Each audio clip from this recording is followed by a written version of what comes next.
जय हिंद। नमस्कार प्यारे विद्यार्थियों, आचार्य ऑनलाइन क्लासेस में आपका स्वागत है। हम राजस्थान सीईटी 2026 की प्रिपरेशन कर रहे हैं जो 12th और ग्रेजुएशन लेवल दोनों से रिलेटेड है, जिसकी शुरुआत हमने राजस्थान के इतिहास से की है। और आज हम राजस्थान के प्रागैतिहासिक साक्ष्य एवं पुरातात्विक स्रोत और सभ्यताओं से संबंधित नोट्स के बारे में पढ़ेंगे और उनका रिवीजन करेंगे, उन्हें अच्छे से याद करेंगे।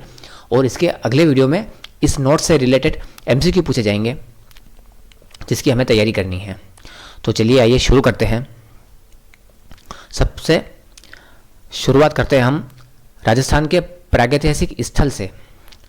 राजस्थान के प्रागैतिहासिक स्थल राज्य के इतिहास के अध्ययन के लिए एक महत्वपूर्ण और अत्यंत महत्वपूर्ण है, क्योंकि ये मानव सभ्यता के प्रारंभिक विकास, जीवन शैली और सांस्कृतिक प्रगति के प्रमाण देते हैं, हमें सबूत देते हैं। इसके प्रागैतिक स्थल का मतलब होता है कि प्रागैतिहासिक स्थल का मतलब होता है कि बहुत ही पुराने ऐसे स्थल जो अभी अभी हमने खोज की है उनकी, जिससे हमें पुरानी संस्कृति और पुरानी जीवन शैली और प्रारंभ में मानव कैसे रहते थे, उनका किस प्रकार से विकास हुआ था, उस चीज़ की कुछ प्रमाणिक वस्तुएं मिलती हैं, हमें ठोस वस्तुएं भी मिलती है।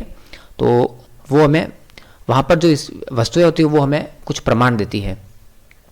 इन स्थलों से प्राप्त उपकरण, अवशेष और चित्रों के माध्यम से प्रागैतिहासिक मानव के रहन सहन और सामाजिक विकास को समझा जा सकता है। ठीक है, आ गया समझ में आपको? ओके। अब मानव इतिहास का वर्गीकरण। अध्ययन की दृष्टि से मानव इतिहास को 3 प्रमुख भागों में बांटा गया है: प्रागैतिहासिक काल, आद्य ऐतिहासिक काल और ऐतिहासिक काल। देखो, सबसे पहला प्रागैतिहासिक काल।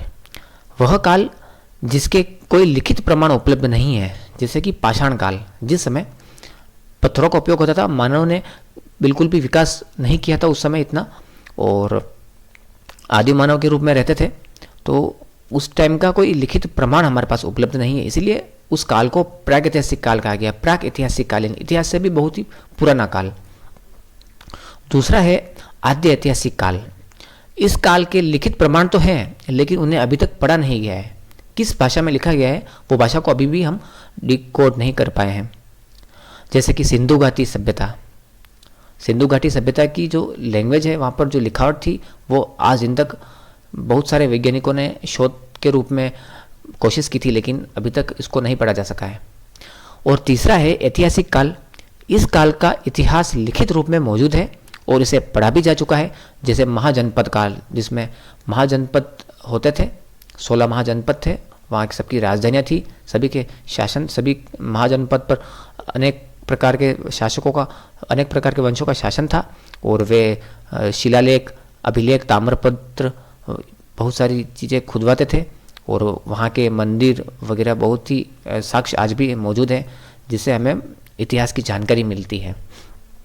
तो ये इतिहास की जानकारी के स्रोत वहीं से हमें प्राप्त होते हैं। और हमारे आसपास भी हर एक जगह, अनेक जगह पर ऐसे प्रागैतिहासिक स्थल हैं और इतिहास, जहाँ पर से हमें इतिहास की जानकारियाँ मिलती है और कुछ अवशेष भी मिलते हैं। धातु उपयोग के आधार पर भी देखो काल का निर्धारण किया गया है। एक तो मानव इतिहास का वर्गीकरण काल की दृष्टि से किया गया है, और एक धातु उपयोग के आधार पर, जैसे कि पाषाण युग, ताम्र पाषाण युग, कांस्य युग और लौह युग। पाषाण युग में पत्थरों का उपयोग होता था। जो भी अस्त्र शस्त्र या औजार वगैरह बनाए जाते थे वो सभी पत्थरों से बनाए जाते थे, और मानव गुफाओं में रहते थे। और उसके बाद फिर तांबे की खोज हुई थी सबसे पहले, लोहे से भी पहले तांबे की खोज हुई थी। तो तांबे और पाषाण दोनों का उपयोग किया जाता था, इसलिए उस काल को ताम्र पाषाण युग कहते हैं। उसके बाद जैसे जैसे मानव विकास करता गया और कांसे की खोज की, यानी कि कांसे की खोज नहीं की, तांबा और टीन को मिला करके और कांसा धातु बनाई गई। और उस समय अधिकतर कांसे के ही औजार वगैरह मिले हैं, जैसे कुल्हाड़ी या तलवार, जो भी बर्तन वगैरह जो थे वो कांसे के आज हमें वो ज़मीन में खुदाई करने के बाद मिले हैं। इसीलिए हमें पता चला है कि ये उस काल की वस्तुएं हैं, ये कितनी पुरानी है। कार्बन डेटिंग के आधार पर उनकी उम्र निकाली जाती है, पता लगाया जाता है कि यह कितना पुराना है, किस समय इनका उपयोग होता था, कौन से काल में इनका उपयोग होता था। उसके बाद कांस्य युग के बाद आता है लौह युग। उस समय लोहे की खोज हुई थी, और लोहे की खोज होने के बाद में बहुत सारी वस्तुएं लोहे से उपयोग कर, क्योंकि लोहे लोहा अयस्क जो होता है उससे लोहा निकालना सरल था और लोहा इस पृथ्वी पर ज़्यादा मात्रा में पाया जाता था, इसलिए लोह युग के समय बहुत ही ज़्यादा लोहे के औजार प्राप्त हुए थे हमें। ओके, अब पाषाणकालीन प्रमुख तथ्य और खोजें। राजस्थान में पाषाण काल से संबंधित महत्वपूर्ण खोजें और पुरातत्वविदों का योगदान नीचे दिया गया है। सबसे पहले देखो, C.A. हैकेट 1870 में इन्होंने जयपुर और इंद्रगढ़ जो कि बूंदी में है वहाँ पर एक कुल्हाड़ी जिसे हस्त कुठार कहते हैं और क्लीवर काटने की औजार है ये उपकरण वर्तमान में कलकत्ता संग्रहालय में सुरक्षित है। आपको ये याद करना पड़ेगा। मैं तो एक बार रीडिंग कर रहा हूँ आपको समझाने के लिए और आपको सुनाने के लिए, ताकि सुन के भी आप याद कर सको। और आप चाहे तो इसका स्क्रीनशॉट ले लेना या फिर वीडियो को आप सेव कर लेना, कभी भी देख के याद कर सकते हो, बार बार देख के भी याद कर सकते हो आप। हो सके तो आप देख के नोट्स बना लेना, लिख लेना आप अपने नोट्स वाली कॉपी में, और जितनी बार आप रिवीजन करोगे वो आपके लिए बहुत ही बेटर रहेगा। और रिवीजन करने के बाद में एक बार MCQ का वीडियो ज़रूर देखना, जिससे आपको पता चल जाएगा कि हमारी तैयारी कितनी है और किस किस प्रकार के क्वेश्चन बन सकते हैं, और इससे हमारा रिवीजन भी अच्छे से होगा। तो 3 फायदे हैं MCQ से पढ़ने में। तो C.A. हैकेट के बारे में हमने देख लिया था कि जयपुर और इंद्रगढ़ से हस्त कुठार और क्लीवर प्राप्त किए थे इन्होंने, जो कि अभी कलकत्ता संग्रहालय में सुरक्षित है। उसके बाद में A.C.L. कार्लाइल, इन्होंने राजस्थान में पुरातात्विक संरक्षण कार्य किया था और इन्होंने दोसा क्षेत्र से पाषाण उपकरण और मानव अस्थिपंजर की खोज की थी। इसके बाद सेटनकार, इन्होंने झालावाड़ क्षेत्र से पाषाणकालीन उपकरण की खोज की थी। ये उपकरण प्रारंभिक मानव की तकनीकी क्षमता को दर्शाते हैं। और भारतीय पुरातात्विक सर्वेक्षण विभाग एवं डॉक्टर वीरेंद्र नाथ मिश्र, इन्होंने चित्तौड़गढ़ जिले के गंभीरी और बेड़ज नदी के पेटे से पाषाण उपकरण प्राप्त किए हैं। ये उपकरण प्रागैतिहासिक मानव के जीवन और उनके निवास स्थल की जानकारी देते हैं। आज भी गंभीरी और बेड़ज नदी के पेटे में अनेक ऐसी जगह हैं जहाँ पे अभी भी पूरी तरह से खोज नहीं हुई। खोज तो हो गई है लेकिन अभी उनका पूरी तरह से उनको जो भी जानकारी है वो पुरातत्व विभाग के पास में नहीं पहुंची है। उन नदियों के किनारे अभी भी मौजूद हैं ऐसे बहुत सारे साक्ष्य और स्थल जहाँ पर प्राचीन समय में कोई न कोई आबादी या बस्ती रहा करती थी। अभी भी खोज होनी बाकी है, अभी बहुत सारी खोजें होंगी भविष्य में, देखते हैं।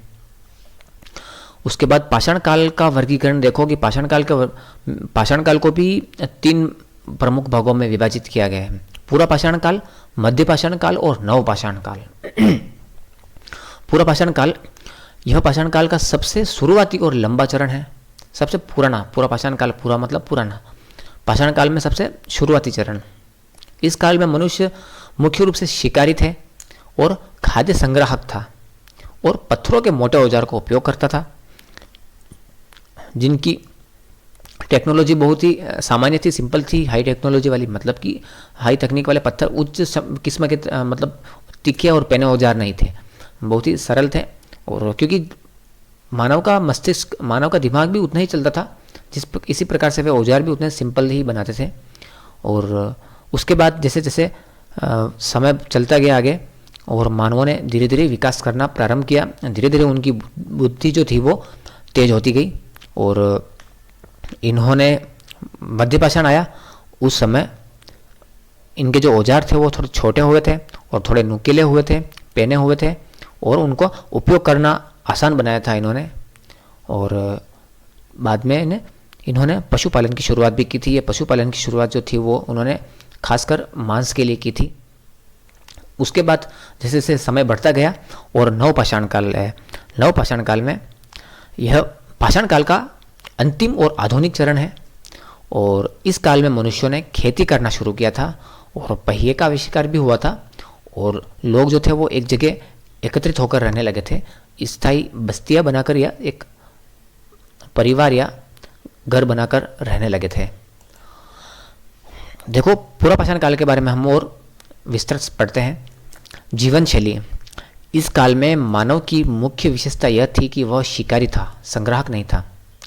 ठीक है, यानी क्यों जानवरों का शिकार करके खाता था।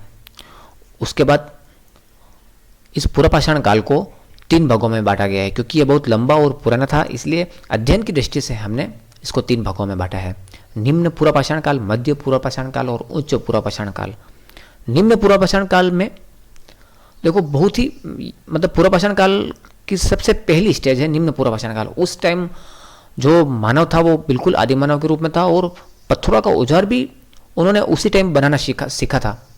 उसके बाद मध्य पूर्वपाषाण काल में ठीक ठीक औजार बनाना शुरू किया था और उच्च पूर्वपाषाण काल में थोड़े अच्छी किस्म के औजार बनाए और उनकी जो जीवन शैली थी वो थोड़ी सी अच्छी हुई थी।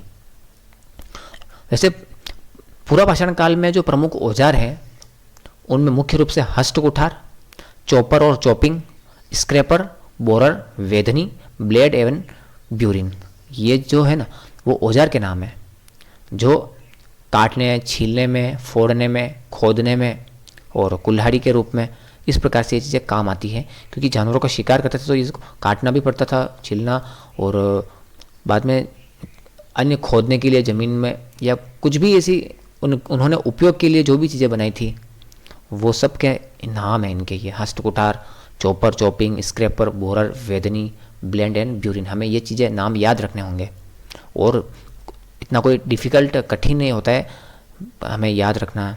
हमारी दिमाग की क्षमता, मैंने एक पोस्ट डाला था कुछ दिन पहले, मैंने उसमें लिखा हुआ है कि हमारी दिमाग की क्षमता कितनी होती है। संसार की जितनी लाइब्रेरी होती है ना, सभी उसमें जितनी पुस्तकें होती है हम सभी को याद कर सकते हैं और याद रख भी सकते हैं।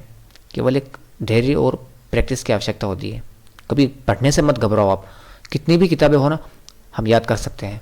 थोड़ा सा समय चाहिए, समय हमें देना पड़ेगा। ओके, अब आगे चलते हैं हम। उपयोग की जाने वाली सामग्री।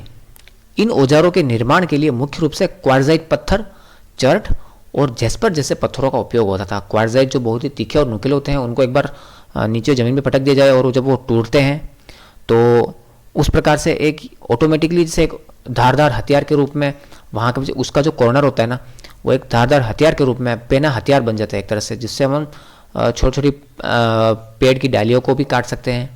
इस प्रकार का पत्थर होता है क्वार्जाइट। और चर्च और जेस्पर पत्थर होते हैं, वो भी थोड़े न्यूक्लियर और शार्प होते हैं। जब उनको तोड़ा जाता है तब वो इस तरीके से टूटते हैं कि उनका जो कॉर्नर होता है वो एक शार्प रहता है बिल्कुल।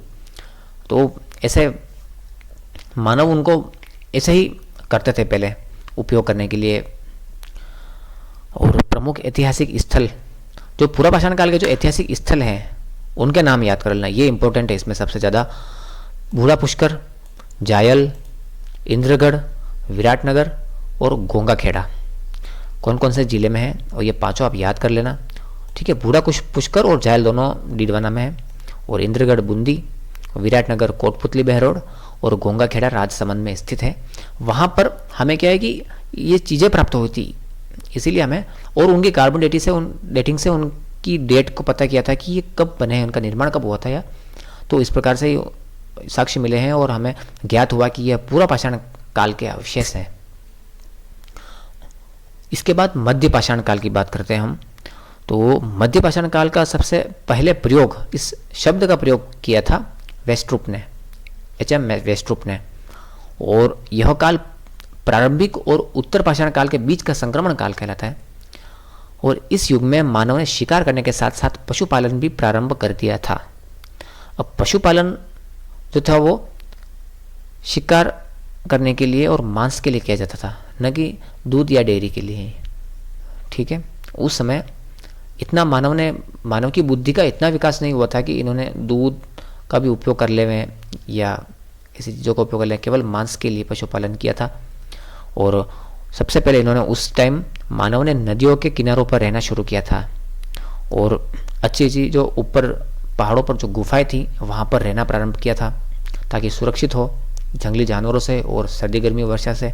और नदियों के किनारे पानी की व्यवस्था थी, पशु पालते थे, खेती भी कर सकते थे, तो पानी की व्यवस्था थी, इसलिए इन्होंने नदी के किनारे रहना प्रारंभ किया था। इसीलिए जितनी भी सभ्यता हमें मिलती है वो नदी के किनारे भी ही मिलती है।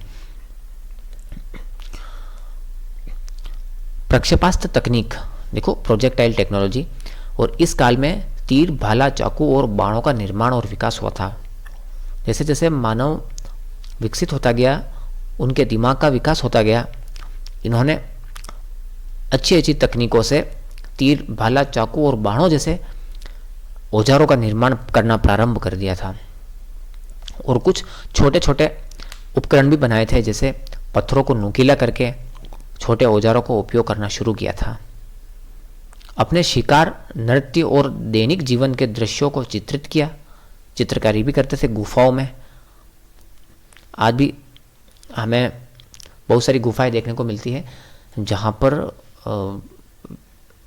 आदि मानव ने ऐसी चित्रकारी की है कि आज तक वो पेंटिंग्स बनी हुई हैं, हाथियों की, बैल की और चांद सितारे की, और शिकार करते हुए भाले की। इस प्रकार से बहुत सारी पेंटिंग राजस्थान में भी है और पूरे भारत में है। अब यहाँ पे औजार कौन कौन से प्राप्त हुए हैं, एक तो ये याद करना है, और ये याद करना है कि स्थल कौन कौन से हैं इस मध्यपाषाण काल से संबंधित। मध्यपाषाण काल से संबंधित स्थल हैं बागोर, तिलवाड़ा, सोजत, निम्बाहेड़ा और पचपदरा। जिला आप जानते ही हैं।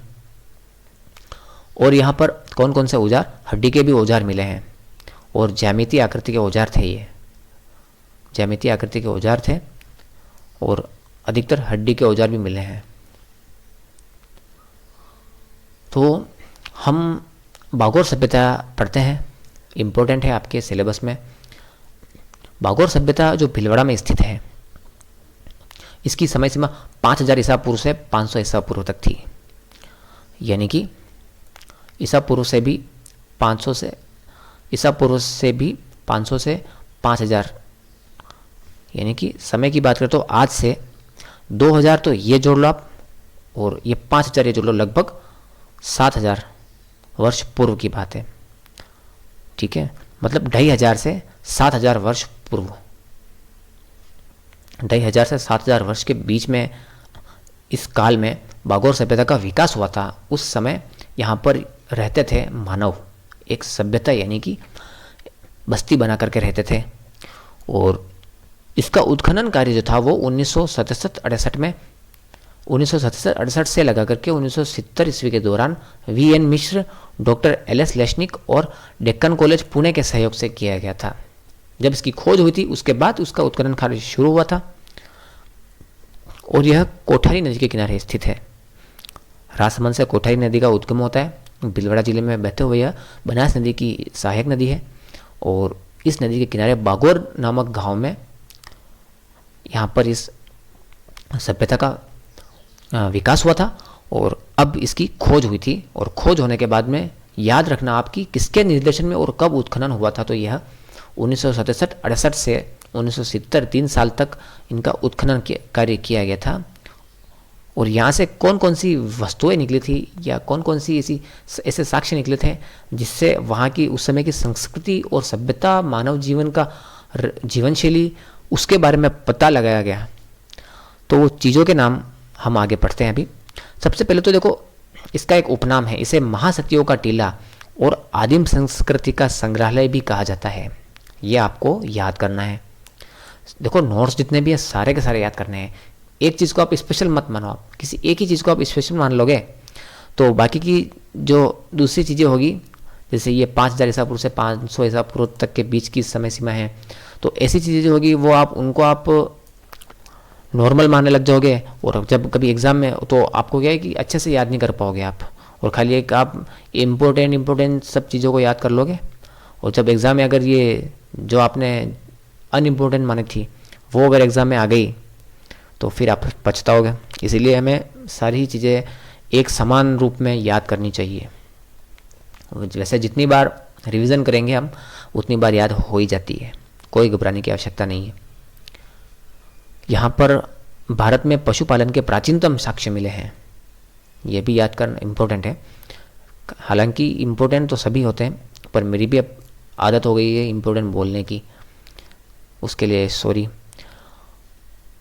जीवन दर्शन, मृतकों के साथ खाद्य सामग्री और मृत भांड रखने की परंपरा से यह संकेत मिलता है कि लोग मृत्यु के बाद जीवन की अवधारणा में विश्वास रखते थे। ठीक है, मृतकों को जमीन में गाड़ते थे और उसके साथ कोई सामग्री रखते थे, खाद्य सामग्री, और मिट्टी के बर्तन थे और मिट्टी के बर्तन के अंदर भी कोई सामग्री रखते थे, जिससे यह पता चलता है कि मृत्यु के बाद भी वो मानते थे कि मनुष्य अगला जन्म होता है और अगले जन्म में वो वस्तुएं लेके जाता है, ऐसा मानते होंगे शायद, इसीलिए उनके साथ रखते थे ये चीज़ें। और दफनाने की विधि कैसे थी कि मृत शरीर को उत्तर दक्षिण दिशा में लिटाया जाता था, पूर्व पश्चिम दिशा में नहीं, उत्तर दक्षिण दिशा में लिटाया जाता था। बागौर सभ्यता के सांस्कृतिक चरण उत्खनन से यह 3 चरणों का पता चल जाता है। प्रथम चरण, दूसरा चरण और तीसरा चरण। उत्खनन में यहाँ 3 चरणों का पता चला है। सबसे पहला चरण जब 4480 से 3285 ईसा पूर्व के बीच का यह भोजक संग्राहक अवस्था थी, जिसमें लघु पाषाण उपकरणों का उपयोग होता था। उसके बाद 2765 से 500 ईसा पूर्व इस चरण में आभूषण और धातु के औजार मिलने लगे। साथ ही पशुपालन के साथ साथ कृषि के साक्ष्य भी मिलने लगे। यानी कि इन 5000 से 500 ईसा पूर्व के बीच जो 4500 वर्ष थे ना, उन 4500 वर्ष में स्टार्टिंग के जो समय था वहाँ पर भोजन संग्रह अवस्था थी और लघु पाषाण उपकरण का उपयोग होता था। उसके बाद मानव ने थोड़ा और विकास किया तो ठीक ठाक धातु के औजार मिले थे और कुछ मात्रा में आभूषण भी मिले थे, जिनकी एज ये 2765 से 500 के बीच में है। यानी कि उसके बाद इन्होंने धीरे धीरे धातुओं का आविष्कार किया होगा, तो आभूषण का भी आविष्कार किया होगा धातु की खोज करने के बाद, तो आभूषण के भी साक्ष्य मिले हैं। और इसका जो तीसरा चरण है, और अच्छा आभूषण के साथ साथ पशुपालन और कृषि के भी साक्ष्य मिले हैं, जो खेती की जाती थी, ऐसे सबूत मिले हैं कि उनको लगता है कि वे खेती करने लगे थे उस टाइम और पशुपालन भी करने लगे थे। और तीसरा चरण आता है 500 ईसा पूर्व से 4वीं सदी तक, यानी कि सन ईस्वी 300 से 400 के बीच में, यानी कि लगभग 900 सालों के दौरान, इन 900 सालों के दौरान क्या क्या उपयोग होता था? लौह धातु का प्रयोग होता था और आवास बनाने में ईंटों का भी बड़े पैमाने में उपयोग हुआ था। तो हमें यह पता चलता है कि इस बागौर सभ्यता के जो 3 चरण है ना, सबसे पहले वाले चरण में यानी कि पहले वे लघु पाषाण उपकरण का प्रयोग करते थे, उसके बाद इन्होंने आभूषण और पशुपालन का प्रयोग किया था, और उसके तीसरे चरण में उन्होंने लौह धातु का प्रयोग किया था और ईंटें बनाने का प्रयोग किया था। ईंटें बनाई थी और ईंटें बना करके उनको मकान के रूप में उपयोग में लाया गया था। पहली सभ्यता बागौर सभ्यता हो गई, चैप्टर कंप्लीट। अब हम तिलवाड़ा जो कि बालोतरा में है उसके बारे में पढ़ेंगे। यह जो ऐतिहासिक काल है वो मध्य पाषाण काल से संबंधित है और इसकी खुदाई का कार्य वर्ष 1967-68 ईस्वी में किया गया था और वीएन मिश्र, विजय कुमार और हिडनबर्ग विश्वविद्यालय के एलसी लेसनिक द्वारा इसका उत्खनन किया गया था। और यह पुरातात्विक स्थल लूनी नदी के क्षेत्र, लूनी नदी के किनारे स्थित है, लूनी नदी के क्षेत्र में उसके आसपास स्थित है। और इसकी प्रमुख विशेषता है, देखो इसकी मुख्य विशेषता यह है कि यहाँ पर पशुपालन के सबसे प्राचीनतम साक्ष्य प्राप्त हुए हैं और मानव हस्ती भस्म, मानव अस्थियों की राख मिली है और गोलाकार अग्निकुंड प्राप्त हुए हैं जो किसी धार्मिक और सामुदायिक गतिविधि का संकेत देते हैं। और यहाँ पर आवास के प्रमाण भी मिले हैं, अर्थात यहाँ पर बस्तियाँ मौजूद थी, लोग परमानेंट रहते थे यहाँ पर। यह हो गई तिलवाड़ा की मुख्य विशेषताएं जो बालोतरा में स्थित है। इसके बाद जैसे ताम्रपाषाण काल की बात करें हम, तो ताम्रपाषाण काल का अर्थ होता है कि इन्होंने तांबा और पाषाण यानी पत्थर दोनों का उपयोग मानव ने इस समय किया था, इसलिए हमने अध्ययन की दृष्टि से इस काल का नाम रखा ताम्रपाषाण काल, ताकि हमें पता चल सके कि इस टाइम मानवों ने तांबे और पाषाण का उपयोग एक साथ किया था। और यह काल जो है वो पाषाण काल और लोह काल के बीच का संक्रमण काल है, क्योंकि सबसे पहले केवल पत्थरों का उपयोग करते थे, लेकिन बाद में तांबे की खोज होने के बाद उन्होंने तांबे का भी प्रयोग किया था, तांबे धातु का प्रयोग किया था, और उसके बाद इन्होंने कांस्य और उसके बाद अंत में लोहे का प्रयोग किया था। सबसे अधिक मात्रा में लोहे का प्रयोग किया था, लेकिन अंत में किया था क्योंकि लोहे से भी पहले तांबे की खोज कर ली थी। अब इसका कालक्रम और तकनीकी स्थिति को तकनीकी दृष्टि से देखो, एक बात है कि ताम्रपाषाण सभ्यताओं को हड़प्पा सभ्यता से पहले का माना जाता है, और कालक्रम की दृष्टि यह है कि अधिकांश ताम्रपाषाणिक सभ्यताएं हड़प्पा काल के बाद विकसित हुई है। जो भी ताम्रपाषाणिक सभ्यताएं थी वो हड़प्पा काल के बाद विकसित हुई है। और तकनीकी दृष्टि ये कहती है कि ताम्रपाषाणिक सभ्यताओं को हड़प्पा सभ्यता से पहले का माना जाता है। ठीक है। अब प्रमुख विशेषताएं, स्थायी ग्रामीण संस्कृति। देखो, इस काल में स्थायी ग्रामीण संस्कृति का विकास हुआ था। परमानेंट रूरल कल्चर, परमानेंट लोग रहते थे यहाँ पर, और जीवन का आधार है तो मानव के जीवन का मुख्य आधार कृषि और पशुपालन आज भी है और पहले भी था, और उस टाइम शुरू हो गया था, इन्होंने कृषि और पशुपालन करना प्रारंभ कर दिया था। और यहाँ पर मृदभांड की बात की जाए तो इस समय मिट्टी के बर्तनों पर चित्रांकन का कार्य प्रारंभ हुआ था, जिसमें कौन से चित्र बनाए जाते थे? ज्यामितीय आकृति के चित्र बनाए जाते थे, और कुछ प्राकृतिक चित्र भी बनाए जाते थे। पेड़ पौधे, प्रकृति से संबंधित पेड़ पौधे, जीव जानवर, पहाड़ वगैरह इसके, और ज्यामितीय चित्र बनाए जाते थे जो कि बनाने में सरल थे। और इस काल में लोग पक्की ईंटों का प्रयोग नहीं करते थे। ठीक है, ताम्रपाषाण काल में पक्की ईंटों का प्रयोग नहीं करते थे। पशुपालन का उद्देश्य क्या था उनका? केवल मांस की प्राप्ति के लिए पशुपालन का उपयोग करते थे, और डेयरी उत्पाद जो होते ना उनके लिए वो उस समय उनका विकास नहीं होता, या शायद उन्होंने उस समय उनकी खोज नहीं की थी, उपयोग नहीं करते थे, वे केवल मांस के लिए करते थे। वैसे लेखन कला की बात की जाए तो ताम्रपाषाण काल में लेखन कला जो थी वो लोग नहीं जानते थे, लेखन कला से अपरिचित थे, केवल कुछ डिज़ाइन बनाना जानते थे वो। इसीलिए इन्होंने ज्यामितीय आकृति और प्राकृतिक स्थल के चित्र अपने मृदभांडों यानी कि पोट्री, जो मटके वगैरह हैं, उन पर बनाई थी। अच्छा, इसका पतन हुआ था वो किस प्रकार से हुआ था? इसके भी अलग अलग वैज्ञानिकों ने अलग अलग मत दिए हैं, लेकिन एक आम मत यह है कि वर्षा की कमी को माना जाता है। जल स्रोतों के सूखने और इसके कारण उत्पन्न हुई कृषि संकट से इस सभ्यता का पतन हुआ है, यह माना जाता है। अगली सभ्यता की बात करते हैं हम, गणेश्वर सभ्यता की, जो कि नीमका थाना में है। इसका टाइम है 2800 ईसा पूर्व के आसपास में यह सभ्यता थी। ठीक है, कातली नदी के किनारे इस सभ्यता की खोज हुई थी, और आरसी अग्रवाल ने 1972 में इसकी खोज और उत्खनन करता, यानी कि उत्खनन भी इन्होंने करवाया था।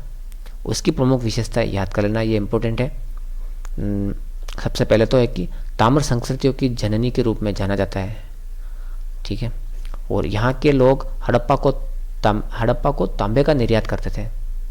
यहाँ से क्या है कि हो सकता है तांबे की माइंस थी, यानी कि अधिकतर तांबा जमीन से यहाँ से निकाला जाता था, और यहाँ पर तांबे की वस्तुएं प्राप्त हुई है। उसके अलावा चूड़ियाँ प्राप्त हुई है, बाण, भाला और मछली पकड़ने के कांटे भी यहाँ से मिले हैं। तो नदी के किनारे होंगे तो मछली पकड़ने के कांटे भी मौजूद होंगे, और यहाँ से प्राप्त वस्तुओं में 99% शुद्ध तांबा पाया जाता है। एंड ध्यान देने योग्य बात यह है कि इस स्थल से तांबा गलाने की भट्टियाँ प्राप्त नहीं हुई है, यानी कि यहाँ से तांबा कहीं और ले जा करके गलाया जाता था शायद, या फिर उनको किसी और विधि से पीट करके और शुद्ध धातुएं निकाली जाती थी। यहाँ कपिशवर्णी मृदभांड काले और नीले रंग से अलंकृत और पत्थर से बने बांध के साक्ष्य मिले हैं, और यहाँ से दोहरी पेचदार सिरे वाली ताम्र पिन भी मिली है। छोटी छोटी तांबे की पिनें, नुकीली वस्तुएं, दोहरी पेचदार सिरे वाली, यानी कि दोनों तरफ से इनका नुकीला सिरा था जो किसी शायद उपयोग में लाई जाती थी। अब हम बात करते हैं आहार सभ्यता की। यह 4000 ईसा पूर्व के आसपास की सभ्यता थी, और आयर नदी या बेडस नदी के किनारे। आयर नदी और बेडस नदी एक ही है। इसकी खोज की थी अक्षय कीर्ति व्यास ने 1953 में, और उत्खननकर्ता VN मिश्र, रतन चंद्र अग्रवाल, डॉक्टर HD सांकलिया और PL चक्रवर्ती। इन्होंने 1961 से 62 के बीच उत्खनन का कार्य शुरू हुआ था। और इसे बनास संस्कृति भी कहते हैं, ताम्रवती भी कहते हैं, आगाटपुर भी कहते हैं, आगाट दुर्ग और धूलकोट के नाम से भी जाना जाता है। इसकी प्रमुख विशेषता याद कर लेना। मकानों की नींव में काले शिष्ट पत्थरों का और निर्माण में पत्थरों एवं धूप में सुखाई गई ईंटों का प्रयोग होता था।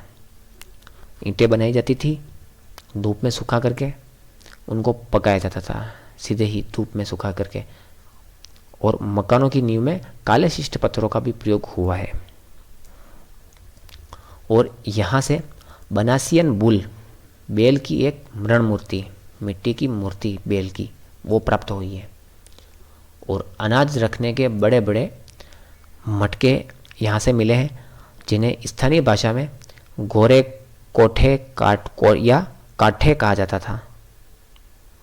और यहाँ संयुक्त परिवार प्रथा के साक्ष्य मिले हैं, क्योंकि एक ही स्थल से 6-7 चूल्हे प्राप्त हुए हैं।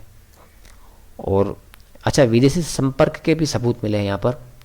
ईरानी जलपात्र मिला है, और यूनानी देवता अपोलो के चित्र वाली मोहरें मिली है, और 6 यूनानी तांबे की मुद्राएं भी मिली हैं यहाँ से। और यहाँ के लोग मृतकों को आभूषणों के साथ दफनाते थे। और व्यापारिक उन्नति के प्रमाण भी यहाँ पर मिले हैं। यहाँ पर तोलने का बाट और छपाई करने के जो ठप्पे होते हैं वो भी मिले हैं यहाँ पर। तो ये हो गई आहार सभ्यता, जो कि उदयपुर में स्थित है, इसके बारे में जानकारी। अब रंग महल जो हनुमानगढ़ जिले में है, वो 1000 से 3000 ईसा पूर्व के बीच की मानव सभ्यता है और गग्गर नदी के किनारे स्थित है। खोज और उत्खननकर्ता की बात की जाए तो स्वीडन के लुंड विश्वविद्यालय के पुरातत्व शास्त्री हन्ना राइड और होल्गर अर्बमैन ने 1952 से 54 के बीच में इसका उत्खनन करवाया था। इसकी प्रमुख विशेषता है, यहाँ से कनिष्क फर्स्ट और कनिष्क थर्ड के समय की पंचमार्क की मुद्राएं और 105 तांबे के सिक्के मिले हैं। और गांधार शैली में बनी शिष्य गुरु की मूर्तियां यहाँ की विशेषता है। मृत भांडों में घंटाकार पात्र, टोंटीदार घड़े, प्याले और दीपदान आदि प्रमुख है। यहाँ से कृष्ण लीला के प्राचीनतम साक्ष्य मिले हैं। और बच्चों के खेलने की मिट्टी की पहिएदार गाड़ी और डॉक्टर टेसिटोरी द्वारा खोजी गई एक गुप्त काल की मृण मूर्तियां भी यहाँ से मिली है।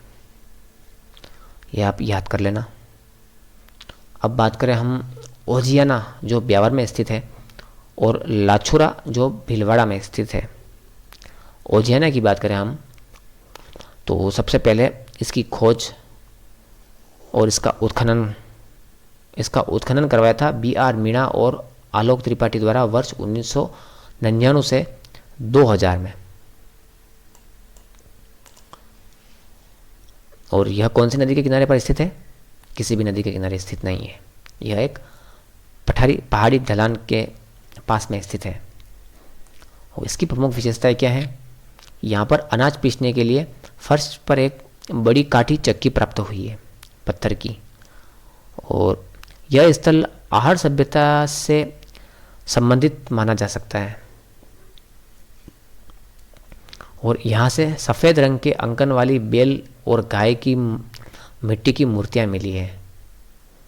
और अन्य अवशेष हैं जिनमें हम बात करें तो कॉर्नेलियन, फियांस, पत्थर के मनके, शंख और तांबे की चूड़ियाँ प्रमुख है। इसमें ये जो कॉर्नेलियन और फियांस जो है वो एक आकर्षक वस्तु है, एक तरह से रत्न समझ सकते हो आप। एक पत्थर से बनाई हुई एक चमकीली वस्तु होती है फियांस, और कॉर्नेलिया जो होता है वो एक चमकीली एक वस्तु होती है, शायद पीले या नारंगी रंग की होती है, जो कि देखने में आकर्षक लगती है। और उनका उपयोग हो सकता है आभूषणों के रूप में किया गया होगा। इसीलिए तो पत्थर के मणके, शंख, चूड़ियाँ ये सभी एक साथ मिले हैं। इसके बाद हम लाछोरा की बात करें, जो कि भीलवाड़ा में स्थित है। खोज एवं उत्खनन करता है इसके बी.आर. मीणा, और उनके निर्देशन में बी.आर. मीणा के निर्देशन में बी.आर. सिंह, एस.सी. शरण और कंवर सिंह द्वारा 1998 से 99 में इसका उत्खनन किया गया था। और यह सभ्यता जो है वो हनुमान नाला के पेटे के नीचे, पेटे के पास में स्थित है, जो मानसी नदी की एक सहायक नदी है। ठीक है, मानसी नदी की एक सहायक नदी है हनुमान नाला, छोटी नदी है और उसके पास में है। इसकी प्रमुख विशेषता यह है कि हम इसको, जो यहाँ पर जो अवशेष हैं उसको 4 कालों में बांट सकते हैं: पूर्व बौद्धिक काल, मौर्य काल, शुंग काल और कुषाण काल। यहाँ से ललितासन मुद्रा में एक नारी की मिट्टी की मूर्ति प्राप्त हुई है, और यहाँ से प्राप्त मिट्टी की मोहरों पर ब्राह्मी लिपि में 4 अक्षर अंकित मिलते हैं।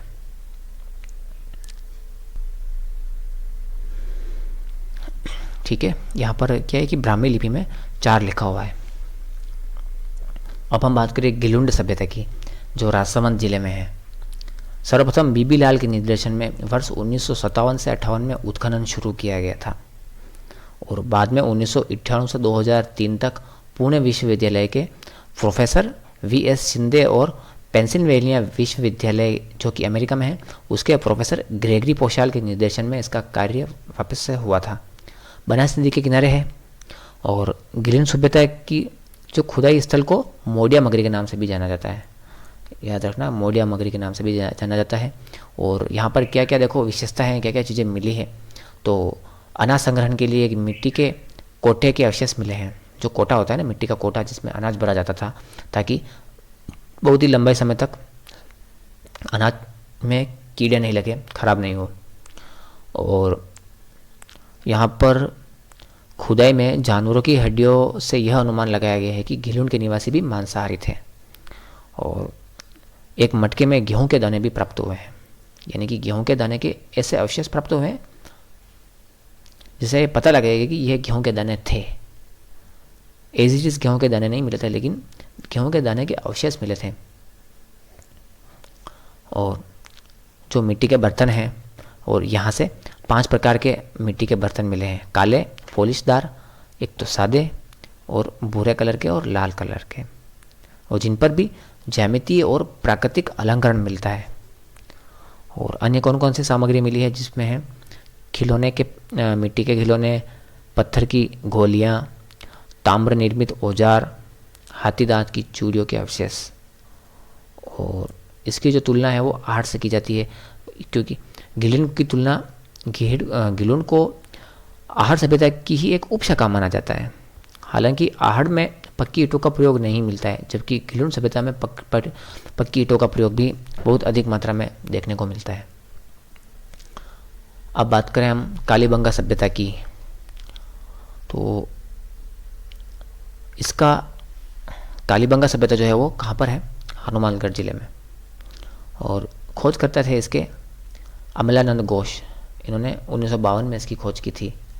और इसका उत्खनन कार्य है वो 1961 से 1969 के बीच में, इन 7-8 सालों के बीच में बीबी लाल, B.K. थापर, श्री D. खरे, K.M. श्रीवास्तव एवं श्री M.P. श्रीवास्तव के निर्देशन में हुई थी। और दशरथ शर्मा ने कालीबंगा को सिंधु घाटी सभ्यता की तीसरी राजधानी कहा था।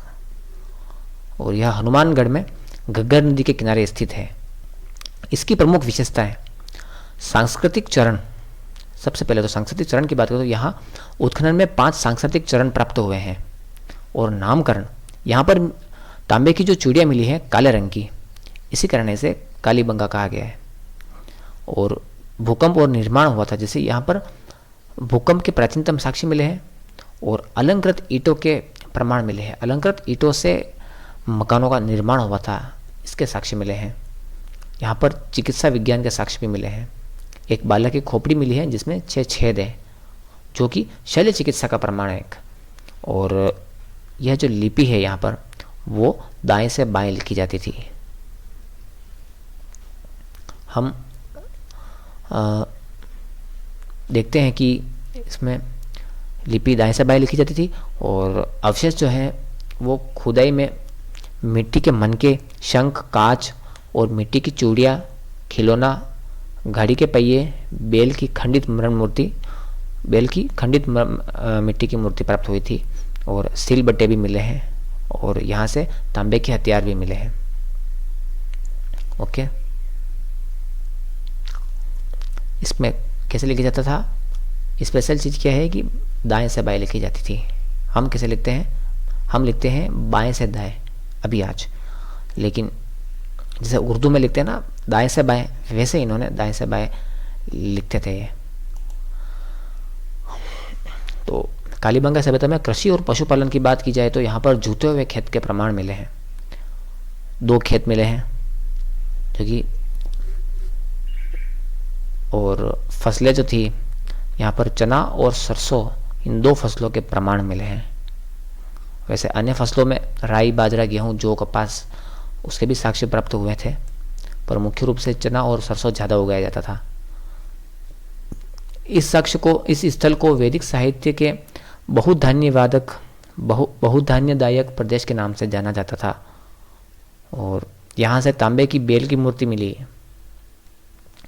और मोहरे और वाणिज्य की बात की जाए, यानी कि व्यापार की बात की जाए, तो यहाँ से शैलखड़ी और मिट्टी की मोहरें मिली है। कुछ मोहरों पर सरकंडे की आकृति है, विदेशी व्यापार भी होता था। यहाँ प्राप्त मोहरें मेसोपोटामिया की मोहरों से मिलती है, और यहाँ से बेलनाकार यूनानी मोहरें भी मिली है।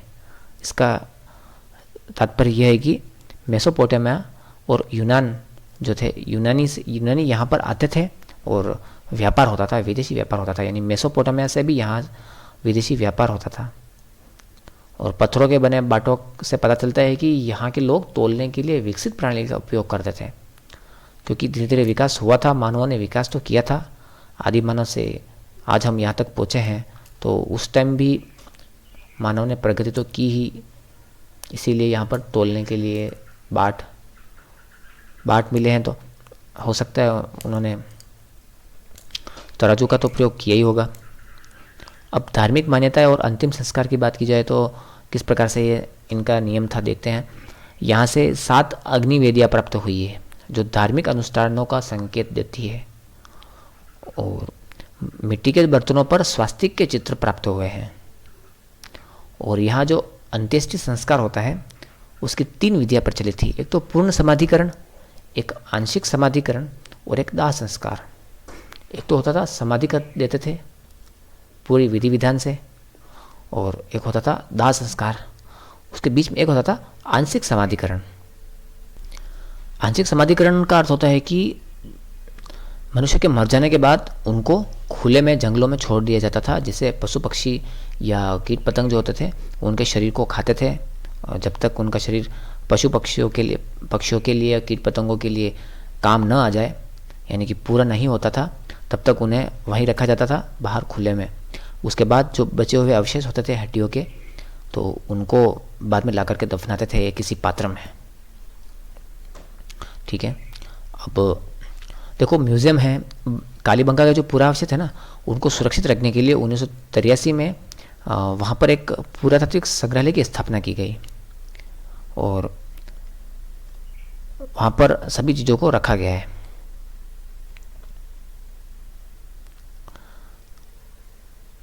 उसके बाद हम बात करते हैं राजस्थान के कांस्य युगीन पुरातात्विक स्थल। कांस्य यानी कि ब्रॉन्ज मतलब तांबा और टिन को, और शायद दस्ता भी मिलाता होंगे इसमें, तो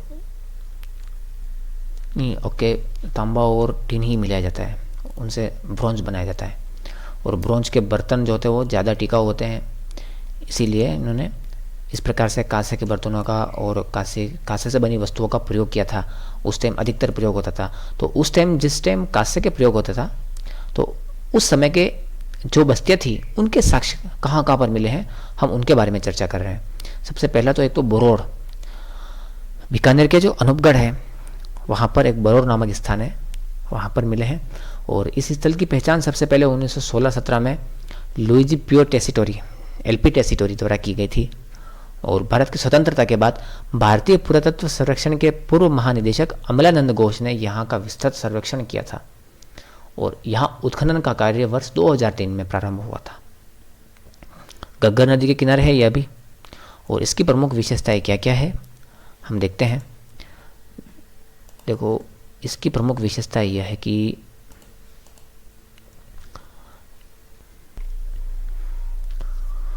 देखो, राजस्थान के बरौर नामक स्थान पर, जो कि बीकानेर के अनूपगढ़ में स्थित है, और इसकी जो खोज हुई थी वो LP टेसीटोरी द्वारा 1916-17 में की गई थी, और उसके बाद अमलानंद घोष ने यहाँ विस्तृत सर्वेक्षण किया था और उत्खनन का कार्य 2003 में प्रारंभ हुआ था। यह घग्गर नदी के किनारे स्थित है। इसकी मुख्य विशेषताएं हैं, सबसे पहले तो इसे प्राक हड़प्पा और विकसित हड़प्पा कालीन सभ्यता भी माना जाता है। प्राक हड़प्पा यानी कि हड़प्पा से थोड़ी पूर्व की सभ्यता, और थोड़ी विकसित। यहाँ एक ही पात्र में लगभग 8000 सैलखंडी के मनके प्राप्त हुए हैं, और यहाँ से लाजवट के मनके प्राप्त हुए हैं जो संभवतः अफगानिस्तान से मंगवाए गए थे। और नगर नियोजन की बात की जाए तो भवन निर्माण में कच्ची ईंटों का प्रयोग देखा गया है, जो कालीबंगा सभ्यता के समान है।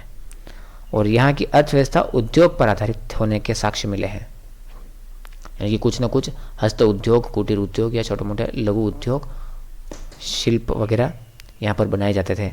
और यहाँ पर मिट्टी के बर्तन मिले हैं जिसमें काली मिट्टी का प्रयोग किया जाता था। और अन्य अवशेषों में कुछ आभूषण मिले हैं जिसमें तराशी हुई चूड़ियाँ, बोरला, अंगूठी और बटन के आकार की मोहरें भी यहाँ से प्राप्त हुई है। ये हो गई बरौर, जो कि अनूपगढ़ में स्थित है, वहाँ की विशेषताएं। अब बात करें हम बीकानेर के सोती पुरातात्विक स्थल की। सोती नामक स्थान पर जो मिला है वो इस स्थल की खोज भी LP टेसीटोरी ने की थी, और यहाँ उत्खनन का कार्य अमलानंद घोष के निर्देशन में हुआ। और इस स्थल से जुड़े अन्य महत्वपूर्ण व्यक्तित्व थे, उनमें ओरेनस्टीन और क्षेत्र दलाल शामिल थे, आसपास के दलाल और ओरेनस्टीन। और यह घग्गर और चौतांग नदियों के क्षेत्र में स्थित है। ऐसा नहीं है कि बिल्कुल एग्जैक्टली नदी के किनारे थे, नदी से कुछ दूर भी थे और कुछ पहाड़ियों के निकट भी थे। और इसकी प्रमुख विशेषता यह है कि एक तो मिट्टी के बर्तनों की विशिष्टता के कारण इसे एक अलग पुरातात्विक संस्कृति या उप संस्कृति के नाम से भी वर्गीकृत किया गया है, और कालीबंगा प्रथम भी कहते हैं इसे। एंड चित्रांकन की बात की जाए तो यहाँ के बर्तनों पर पीपल के पत्तों और मछली के शल्क के चित्रों का अंकन मिलता है। और इस संस्कृति के अवशेष राजस्थान के अलावा हरियाणा और पंजाब, जो भारत में है, उसमें भी व्यापक रूप से पाए जाते हैं। अब बात की जाए बेराट पुरातात्विक स्थल की, जो लोह युगीन है। लोह युगीन में ये सभ्यता का विकास हुआ था और फली फूली थी। अच्छा, स्क्रीन में मुझे लगता है अक्षर थोड़े छोटे दिखते हो, तो मैं इनको बड़ा कर देता हूँ। बेराट पुरातात्विक जो स्थल है उसकी खोज की थी कैप्टन बर्ट ने 1837 में प्रारंभिक खोज की थी, और विस्तृत उत्खनन जो था वो दयाराम साहनी के नेतृत्व में हुआ था 1936 से 37 में की। और नील रत्न बनर्जी तो थे, और कैलाशनाथ दीक्षित, उन्होंने भी इनका सहयोग किया था। बाणगंगा नदी के किनारे स्थित है, और यह प्राचीन मत्स्य महाजनपद की राजधानी थी, जिसे विराटनगर या बेराट के नाम से भी जाना जाता था। और यहाँ की पहाड़ियों में विभिन्न पुरातात्विक साक्ष्य प्राप्त हुए हैं। देखो, ये तो हमें अभी प्राप्त हुए हैं, इतने सालों के बीच में, इतने 1000-2000 साल या 3000 साल, ये जो बस्ती, जो बेराट सभ्यता बिल्कुल उजड़ गई थी, उसके बाद से लगा के और 1800 या 1900 के आसपास में अब जाके हमें साक्ष्य मिले हैं। तो बीच में जो बहुत सारे जो चीज़ें थी, हो सकता है कि इतने वर्षों में बहुत सारे ऐसे व्यक्तियों के हाथों लगी हो ये चीज़ें, और उनका नष्ट हो गई हो, उनका उपयोग कर लिया गया हो अलग जगह पर। इसलिए हमें बहुत ही कम अवशेष और साक्ष्य मिलते हैं आज के समय में, क्योंकि बहुत सारे जो साक्ष्य होते हैं वो कहीं खो जाते हैं, या फिर कोई उन्हें उपयोग कर लेता है जानकारी के अभाव में। क्योंकि ये तो साक्षरता अब बढ़ी है, बाकी पहले तो लोग नहीं जानते थे कि ये चीज़ें कितनी पुरानी है, या इनका क्या उपयोग है, क्या लाभ है, या क्या ये इतिहास के बारे में जानकारी दे रही है, क्या साक्ष्य देती है। इतनी जानकारी नहीं थी लोगों में। तो वे इन्हें नष्ट कर देते थे, या तो नष्ट कर देते थे या फिर उन्हें तोड़ देते थे, या अन्य उपयोग किया कर दिया जाता था उनका। इसलिए फिर भी बहुत सारी चीज़ें मिलती हैं, तो इससे बहुत सारी साक्ष्यों से हमें बहुत सारी जानकारी इतिहास की और संस्कृति की प्राप्त हो ही जाती है। इसकी प्रमुख विशेषता है, इसके अलावा भाब्रू शिलालेख मिला है यहाँ पर, और बीजक नामक पहाड़ी जो थी वहाँ पर 1837 में कैप्टन बर्ड को मिला था भाब्रू शिलालेख, और इस शिलालेख में शंख लिपि का प्रयोग किया गया है। और यह शिलालेख इस बात का प्रमाण है कि सम्राट अशोक बौद्ध धर्म का अनुयायी था, क्योंकि इसमें बौद्ध धर्मों के 3 रत्न जो थे, बुद्ध, धम्म और संघ, उसका उल्लेख मिलता है। वर्तमान में यह ऐतिहासिक शिलालेख कोलकाता संग्रहालय में सुरक्षित रखा गया है। और यहाँ बेराट के जो मंदिर और वास्तुकला की बात की जाए तो दयाराम साहनी को उत्खनन के दौरान गोलाकार बौद्ध मंदिर व चैत्य के अवशेष मिले हैं। एक अन्य शिलालेख से इस मंदिर के निर्माण की जानकारी भी मिलती है। ये कब हुआ था इस मंदिर का निर्माण? शक संवत 1509। विक्रम संवत और शक संवत अलग अलग होते हैं। और शक संवत जो है वो अभी आज जैसे आज 2026 है, तो 2026 से 78 वर्ष माइनस कर लो तो वो होता है शक वर्ष, शक संवत। और ठीक है, तो उस समय के मंदिर की जानकारी मिलती है। और यहाँ 16वीं शताब्दी का एक पार्श्वनाथ जैन मंदिर और विक्रम संवत 1743 का सती शिलालेख भी मौजूद है। विशेष बात यह है कि पत्थरों की उपलब्धता के बावजूद यहाँ के स्तूपों और मंदिरों का निर्माण ईंटों से किया गया था, जिनकी बनावट मोहनजोदड़ो के ईंटों के समान ही है। ओके, पत्थर थे फिर भी यहाँ पर ईंटों का प्रयोग किया गया था। हो सकता है ईंटें आसानी से बना दी गई हो, उपलब्ध हो गई हो और निर्माण कार्य में आसानी हो, इसीलिए इसका प्रयोग किया गया था। अच्छा, बेराट का दूसरा शिलालेख मिला है कार्लाइल को 1871 से 72 में मिला था। और यह शिलालेख अशोक के रूपनाथ और सहसाराम शिलालेख की प्रतिलिपि है, और इसकी भी लिपि ब्राह्मी है, ब्राह्मी लिपि में इस पर लिखा हुआ है। और काल प्रभाव के कारण वर्तमान में यह पठनीय नहीं है। जो ब्राह्मी लिपि में लिख तो रखा है लेकिन यह पढ़ने लायक नहीं रहा। हो सकता है ऐसे बहुत सारे शिलालेख होंगे जिनको बीच में इतने वर्षों में बहुत सारे लोगों के हाथों आए होंगे, नज़र में आए होंगे, उन्होंने नष्ट कर दिया होगा या फेंक दिया होगा, या कई घरों की नींवों में या दीवारों में उपयोग ले लिया होगा। फिर भी इतना पुराना शिलालेख मिला है लेकिन पढ़ने योग्य नहीं है। और चीनी यात्री हेनसांग का विवरण भी यहाँ पर मिलता है। हेनसांग ने अपने यात्रा वृत्तांत में बेराट के 8 बौद्ध मठों का उल्लेख किया था, और वह यहाँ बौद्ध मठों के भग्नावशेषों को देखने के लिए आया था। और उसकी एक पुस्तक थी सीयू की, उसमें राजस्थान के 2 स्थल बेराट और भीनमाल का जिक्र किया था हेनसांग ने। और मुगलकालीन संबंध की बात की जाए तो अकबर के सेनापति मानसिंह ने यहाँ मुगल दरवाजे का निर्माण करवाया था, जिसे अकबर का विश्राम गृह माना जाता है। और मानसिंह ने यहाँ एक उद्यान भी लगवाया था, और मुगल काल में यहाँ एक टकसाल की स्थापना भी की थी, और यह अकबर का पसंदीदा शिकारगाह था। और अन्य इम्पोर्टेंट ऐतिहासिक तथ्य क्या क्या हैं? एक तो जयपुर नरेश सवाई राम सिंह द्वितीय के समय यहाँ उत्खनन के दौरान एक स्वर्ण मंजूषा यानी कि सोने का कलश प्राप्त हुआ था, जिसमें बौद्ध अवशेष रखे थे। और यहाँ से सूती वस्त्र में बंदी 36 मुद्राएं मिली हैं, जिनमें से 28 इंडो ग्रीक और 8 पंचमार्क मुद्राएं हैं। 28 जो है वो इंडो ग्रीक और 8 पंचमार्क मुद्राएं हैं। यहाँ पर स्वर्ण मंजूषा मिली है। और माना जाता है कि बेराट का विध्वंस हुण शासक मिहिर कुल ने किया था। इसको किसने नष्ट किया था? मान्यता के अनुसार मिहिर कुल ने नष्ट किया था। अब हम बात करते हैं भीनमाल की।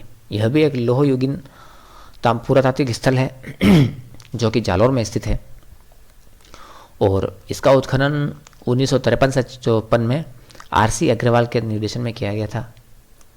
एंड इसका प्राचीन नाम, इसको श्रीमाल के नाम से जाना जाता है। पहले श्रीमाल कहा जाता था इसको, है ना। चीनी यात्री हैंसांग ने यहाँ पर यात्रा की थी और वो अपनी भाषा में इसे पिलो मोलो कहते थे। और यहाँ से सिक्के और व्यापार की बात की जाए तो शक क्षत्र शासकों के सामंतों के सिक्के प्राप्त हुए हैं। शक क्षत्रप शासकों के सामंतों के सिक्के। एंड यहाँ प्राप्त मृदभांडों पर विदेशी प्रभाव स्पष्ट दिखाई देता है। और यहाँ से यूनानी सुराही और रोमन सुरा प्राप्त हुए हैं, जो इस बात का प्रमाण है कि भीनमाल के यूनान के साथ व्यापारिक संबंध थे। भीनमाल और यूनान में यह व्यापार होता था। और यह स्थल महान गणितज्ञ और खगोल शास्त्री ब्रह्मगुप्त की जन्म स्थली है। और यहाँ पर महाकवि माघ का भी जन्म हुआ था, जिन्होंने शिशुपाल वध लिखी थी। और गुर्जर देश राज्य की प्रारंभिक राजधानी के रूप में भी जाना जाता है इसे। भीनमाल को किसने राजधानी बनाया था?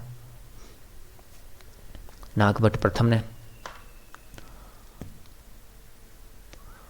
अब बात करें हम बालाथल, जो कि उदयपुर में स्थित है। इस स्थल की खोज 1961-62 में वीएन मिश्रा के द्वारा की गई थी। और इसका विस्तृत उत्खनन कार्य 1993 में वीएन मिश्रा के नेतृत्व में शुरू हुआ था। और यह सभ्यता बेडस नदी के किनारे स्थित है। बेडस नदी बनास की एक सहायक नदी है। और इसके उत्खनन से यह पता चलता है कि यहाँ पर 2 सांस्कृतिक चरण थे, पहला ताम्रयुगीन और दूसरा लोहयुगीन। यानी कि बहुत ही जिस समय ताम्र धातु का उपयोग होता था, उनके औजार और सब सामग्रियाँ बनाई जाती थी। और उस समय वहाँ से लगा करके, और लोहयुगीन यानी कि लोहे के औजार भी यहाँ पर मिले हैं। तो तांबे और लोहे दोनों के औजार मिले हैं। और धार्मिक साक्ष्य हैं यहाँ से बेल की मूर्ति और बेल की जो मिट्टी की मूर्तियाँ होती है वो मिली थी, और जिनका प्रयोग संभवतः पूजा में होता था। और यहाँ से अपरिष्कृत और अधपके मिट्टी के बर्तन भी मिले हैं। और यहाँ पर योगी मुद्रा में शवाधान यानी कि योगी मुद्रा में शव दफनाने की परंपरा, मृत्यु के बाद सुला करके शव को नहीं दफनाया जाता था, बल्कि बैठक अवस्था में जो योगी कैसे बैठता है उस अवस्था में शव को दफनाया जाता था, उसी विधान से। और तांबे के उपकरणों पर हाथी और चंद्रमा की आकृतियों का अंकन मिला है। और यहाँ से प्रचुर मात्रा में लोहे के औजार और 5 लोहा गलाने की भट्टियाँ भी मिली है। लोहा गलाने की भट्टियाँ और प्राचीन अवशेष और भी एक्स्ट्रा क्या क्या मिले हैं यहाँ पर। एक हाथ से बुना हुआ कपड़ा मिला है और 4000 ईसा पूर्व का एक कुष्ठ रोगी का कंकाल प्राप्त हुआ है, जो ऐतिहासिक दृष्टि से अत्यंत महत्वपूर्ण है। आ जाए ना, क्वेश्चन आ जाए कि कुष्ठ रोगी का एक कंकाल राजस्थान में कौन सी सभ्यता से मिला है, तो बालाथल सभ्यता से मिला है। इसके बाद हम नगरी सभ्यता की बात करें, जो चित्तौड़गढ़ जिले में स्थित है। इस सभ्यता की समानता पाणिनि की अष्टाध्यायी में उल्लेखित माध्यमिका से की जाती है। ठीक है।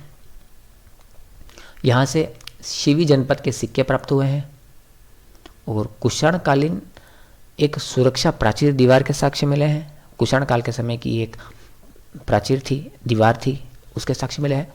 और खुदाई में लेख युक्त शिलाएं मिली हैं, जिनके मतलब ऐसे पत्थर मिले हैं जिन पर कुछ लिखा हुआ था।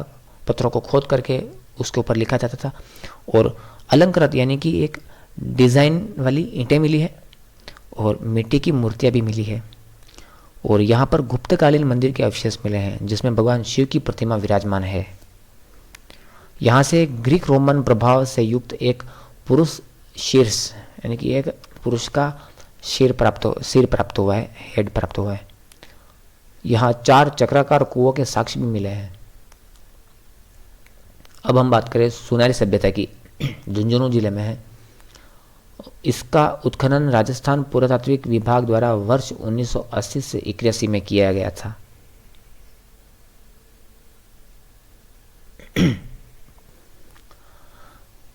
सुनारी सभ्यता का उत्खनन 1980-81 में पुरातात्विक विभाग द्वारा किया गया था और यह कातली नदी के किनारे स्थित है। यहाँ पर लोहा गलाने की प्राचीनतम भट्टियों के साक्ष्य मिले हैं। और यहाँ के निवासी भोजन में अधिकतर चावल का प्रयोग करते थे, चावल की खेती होती थी। और यहाँ घोड़ों द्वारा रथ खींचने के प्रमाण भी मिले हैं। और इस स्थल से शुंग, मौर्य और कुषाणकालीन संस्कृति के अवशेष मिले हैं। और यहाँ से मातृ देवी की मिट्टी की मूर्ति और धान संग्रहण के कोटे होते हैं, उनके भी साक्ष्य मिले हैं। अब बात करते हैं हम नौह पुरातात्विक स्थल की। भरतपुर में नौह सभ्यता है। इसका उत्खनन कार्य रतन चंद्र अग्रवाल के निर्देशन में 1963 से 64 ईस्वी में शुरू हुआ था, जो 1972 ईस्वी तक 7 चरणों में हुआ था। ठीक है। और रेडियो कार्बन पद्धति के अनुसार यहाँ की सामग्री का काल 1100 ईसा पूर्व से 900 ईसा पूर्व माना जाता है, यानी कि आज से लगभग 3000 साल पहले। और ये रूपारेल नदी के किनारे स्थित है। और यहाँ की प्रमुख विशेषताओं में सबसे पहले यहाँ पर 5 सांस्कृतिक चरणों के प्रमाण मिले हैं। 5 सांस्कृतिक चरणों के प्रमाण मिले हैं। और पत्थर की एक विशाल प्रतिमा मिली है जिसे जाक बाबा के नाम से जाना जाता है। यहाँ के हुविष्क व वासुदेव कुषाण के सिक्के प्राप्त हुए हैं। एंड ऐतिहासिक महत्व क्या है इसका? यहाँ ताम्रयुगीन, वैदिक कालीन और महाभारत कालीन संस्कृति के अवशेष मिलना सबसे महत्वपूर्ण बात है। और कृषि उपकरणों के साथ साथ यहाँ 16 चक्रकूपों के अवशेष भी मिले हैं। अब बात करें हम नगर पुरातात्विक स्थल, नगर सभ्यता, जो टोंक जिले में है। इस स्थल की खोज ACL कार्लाइल द्वारा वर्ष 1871 से 72 ईस्वी में की गई थी। इसके उत्खनन का कार्य कृष्णदेव और KV सौंदरराजन ने किया था। कृष्णदेव और KV सौंदरराजन ने।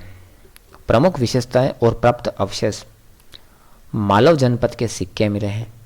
यहाँ से 6000 तांबे के मालव जनपद के सिक्के प्राप्त हुए हैं। इतनी बड़ी संख्या में सिक्कों के मिलने से यह अनुमान लगाया जाता है कि यहाँ मालव जनपद की टकसाल थी। टकसाल का मतलब होता है सिक्के बनाने का कारखाना।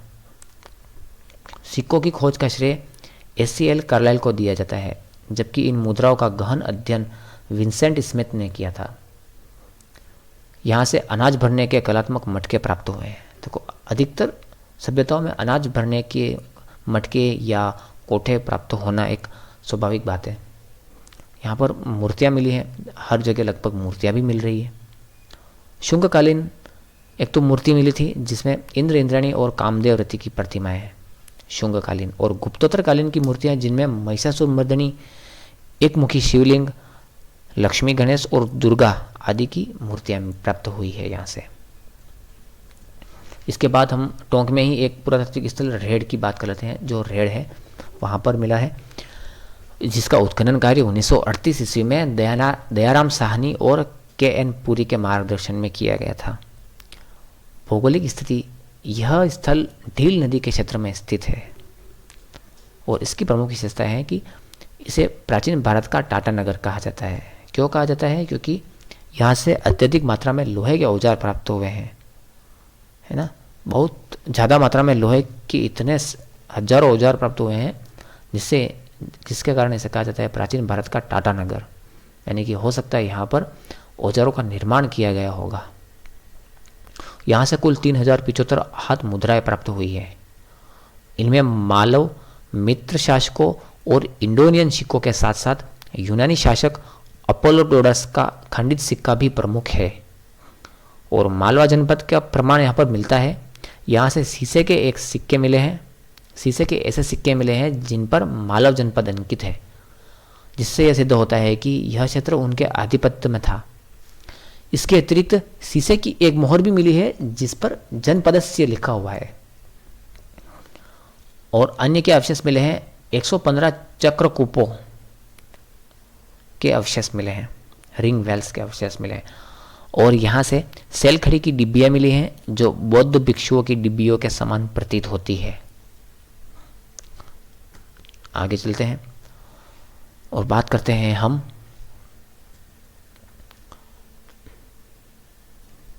टोंक हो गया, रेड हो गया अपने। अब देखो, राजस्थान के पुरातात्विक स्थल एक अवलोकन कर लेते छोटा सा। राजस्थान का इतिहास अत्यंत प्राचीन है, जिसे विभिन्न कालखंडों में विभाजित किया जा सकता है। पुरापाषाण काल। अब पुरापाषाण काल में कौन कौन से प्रमुख स्थल हैं? जायल है, इंद्रगढ़ है, विराटनगर है, गोगाखेड़ा है और बूढ़ा पुष्कर है। और इसकी क्या विशेषता है? उस समय मानव शिकारी था और घुमक्कड़ था, यानी कि बस्तियां बना करके नहीं रहता था और केवल जानवरों का शिकार करके अपना जीवन व्यापित करता था। उसके बाद मध्यपाषाण काल की बात करते हैं हम। मध्यपाषाण काल के जो से संबंधित प्रमुख स्थल हैं वो बागोर, तिलवाड़ा, सोजत, निम्बाहेड़ा और पंचपदरा है। इस काल में पशुपालन की शुरुआत हो गई थी और मानव ने लघु पाषाण औजारों का उपयोग करना शुरू कर दिया था। उसके बाद हम नवपाषाण काल की बात करते हैं तो इसके प्रमुख स्थल मिले हैं हमें विराटनगर, हमीरगढ़, भरणी, सोहनपुरा, हरसोसा, समदड़ी और आलनिया। बताइए समदड़ी जो है वो कौन से लोक देवता से संबंधित है? चलो, अब इसकी नवपाषाण काल की प्रमुख विशेषताएं क्या हैं कि कृषि की शुरुआत और स्थिर ग्रामीण जीवन का उदय हुआ था और मृदभांडों का निर्माण हुआ था और पहिए का आविष्कार भी इस समय हुआ था और शायद मानव ने आग से भी परिचय किया था, आग की भी खोज हुई थी। इसके बाद ताम्रपाषाण काल की बात करते हैं तो प्रमुख स्थल है नंदलालपुरा, किराड़ोत, चौथी बाड़ी, साबनिया, पुंगल, कुराड़ा, पिंड पांडलिया, गणेश्वर, पलाना, कोल माहुली, मल्लाह और झाड़ोल। ये सभी राजस्थान के अलग अलग जिलों में स्थित स्थानों के नाम हैं जहाँ पर से ये सभ्यताओं के अवशेष मिले हैं, जिनकी मुख्य विशेषताएं क्या हैं कि तांबे का उपयोग हुआ था। तांबे का उपयोग उस समय शुरू हुआ था और बढ़ गया था धीरे धीरे। पत्थर की अपेक्षा लोग धीरे धीरे अब तांबे के औजार और हथियार बनाने लग गए थे। अब हम ब्रॉन्ज एज की बात करते हैं, कांस्य युग की बात करते हैं तो कालीबंगा सभ्यता और सिंधु सरस्वती सभ्यता जो है, जिसे हम सिंधु सरस्वती सभ्यता भी कहते हैं कालीबंगा सभ्यता को, उसके अलावा बरौर और सोती, ये सभी कांस्य युग के प्रमाण मिलते हैं यहाँ पर। और धातु के जो मेल्टिंग होती है ना, गलन जो है, धातु को गलाया जाता है, कैसे गलाया जाता है, उस तकनीक की खोज भी उस समय हो गई थी इतने सालों वर्ष पूर्व, लगभग 3000 साल 4000 साल पहले भी हमारे भारत में। एंड धीरे धीरे संगठित राज्यों का उदय हुआ था, यानी कि जैसे जैसे बस्तियां बढ़ती गई तो लोग एकत्रित होकर के एक व्यवस्थित शासन और व्यवस्थित तरीके से रहने के लिए धीरे धीरे एक उन्होंने एकता बनाई थी, एक संगठन बनाया था और धीरे धीरे इस प्रकार से रहने लगे थे कि कोई बाहरी शक्ति उन पर आक्रमण न करे। उसके लिए इन्होंने एक संगठित राज्य बनाए थे, एक विशाल विशाल, जैसे आज हम नगर गांव कहते हैं, राजस्थान हो गया, भारत हो गया, इस प्रकार से इन्होंने स्थान, विशाल विशाल स्थान बनाए थे। और अंत में हम लौह युग की बात करते हैं, आयरन एज की। तो ये सबसे नवीनतम युग कहलाता है। तो प्रमुख स्थल जो हैं इनमें वो भीनमाल, ठीक है, एक स्थान का नाम है चक्र 84। ये चक्र 84 एक गांव का नाम है जो रायसिंह नगर तहसील है श्री गंगानगर में, वहाँ पर है। इसके अलावा तरखानवाला, देरा, नोह, विराटनगर, जोधपुरा, सांबर, सुनारी, इसवाल, नगरी, नगर, रेड और नैनवा, यहाँ के जो स्थल है, यहाँ पर लोहे के अधिकतर औजार और ये चीज़ें प्राप्त हुई है। तो इससे यह प्रमाण मिलता है कि यहाँ पर लोहे का उपयोग ज़्यादा होता था और ये लोह युगीन सभ्यता कहलाती है। ठीक है, कृषि का व्यापक विस्तार हुआ था यहाँ पर, लोग अनेक तरह की खेतियाँ करना सीख गए थे और उस समय के हिसाब से बहुत ही उन्नत किस्म की तकनीकों का प्रयोग भी करने लगे थे, खासकर खेतीबाड़ी में, और ईंटें बना करके ईंटों से बने मकानों में रहने लगे थे और लोहे के कठोर और मजबूत औजारों का निर्माण करना शुरू कर दिया था। तो हमने इस पूरे चैप्टर में यह जाना है कि मनुष्यों ने पाषाण काल से लगा करके लोह युगीन काल तक किस प्रकार से विकास किया है अपने जीवन शैली में, रहन सहन में, अपनी संस्कृति में और राज्यों का विस्तार करने में और एक घुमंतु से लगा करके एक स्थायी बस्तियों में रहने तक और बस्तियों के आगे भी एक राज्यों में राज्य बना करके रहने तक का जो विकास था मानव का, वो किस किस चरण में हमने देखा था और किस प्रकार से मानव ने किन किन वस्तुओं का खोज करके और उनको उपयोग में लाई गई थी चीज़ें, तो ये हमने पढ़ा है। और राजस्थान की जो सभ्यताएं हैं, जो अनेक स्थलों से हमें सभ्यताएं जो साक्ष्य प्राप्त हुए हैं, जो हमें यह दर्शाते हैं कि यहाँ पर प्रारंभ में किसी समय पर मानव जातियाँ यानी कि आबादियाँ और समाज बना करके रहती थी। और इस प्रकार से हमें उनके साक्ष्य से हमें यह मालूम पड़ता है कि किस प्रकार से ये रहते थे, कौन सी इनकी जीवन शैलियाँ थी और क्या उनके मुख्य भोजन थे और कब इन्होंने खेती और कृषि और पशुपालन करना प्रारंभ किया था और किस किस प्रकार के सिक्के मिले हैं, किस प्रकार से ये व्यापार करते थे, कौन कौन सी सभ्यताएं जो थी वो विदेशियों से व्यापार करती थी और किस किस सभ्यताएं में ईंटों और मिट्टियों की मूर्तियों का प्रयोग होता था, आभूषणों का प्रयोग होता था। सबसे पहले तांबा धातु की खोज हुई थी, उसके बाद इन्होंने तांबा में टिन मिला करके कांस्य बनाया था, कांस्य यानी कि ब्रॉन्ज, और ब्रॉन्ज के औजार और बर्तन बनाए थे। उसके बाद इन्होंने जब लोहे की खोज हुई थी तो लोहे का प्रयोग अधिक मात्रा में करने लगे थे, क्योंकि इस धरती पे तांबे की अपेक्षा लोहे की मात्रा ज़्यादा हुई थी और लोहा अत्यधिक कठोर होने के कारण, क्योंकि तांबा नरम था तो हर कठोर वस्तुएं तांबे से नहीं बनती थी। तो इस प्रकार से हमने जाना है कि कैसे मानव ने पत्थरों से लगा करके आज उस समय भी विकास हुआ था टेक्नोलॉजी का। जिस प्रकार से हम आज विकास होता हुआ देखते हैं तो हम उस समय भी विकास होता हुआ देख सकते हैं कि मानव ने किस प्रकार से एक विकास किया था कि कच्चे मांस को खाने से लेकर के और मांस जानवरों को पालने और कृषि करने और पके मांस खाने तक के सफ़र में हमने देखा है। और हमने जाना है कि राजस्थान की विभिन्न सभ्यताओं के बारे में जाना है हमने, और उन सभ्यताओं को हमें याद करना है नोट्स के रूप में। हम सीईटी की तैयारी कर रहे हैं और केवल सीईटी की नहीं बल्कि बीएसटीसी, आरएस प्री और अन्य जितनी भी भर्ती परीक्षाएं हैं उन सभी की तैयारी कर रहे हैं। मैंने जो ये भी नोट्स बनाए हैं और आपको पढ़ाए हैं, अगर इनमें कोई गलती लगे, आपको कोई मिस्टेक लगे या कोई कमी लगे तो आप कमेंट कर लेना, मुझे राय दे देना आप। और कुछ ऐसे भी जानकारी होगी जो शायद इसमें नहीं हो तो वो जानकारी भी आप बता सकते हो कमेंट के ज़रिए, ताकि और लोगों को भी पता चले। अब इसके अगले वीडियो में इससे संबंधित एमसीक्यू होंगे। तो सबसे पहले तो आप इस चैप्टर को कंप्लीट करना, और अगर पहले से कंप्लीट है तो आप एमसीक्यू देख सकते हो, जिससे आपको पता चल जाएगा कि आपकी तैयारी कितनी है और आपकी तैयारी में 4 चांद लग जाएंगे। तो धन्यवाद, thank you very much, and channel को लाइक, शेयर एंड सब्सक्राइब जरूर करना आप।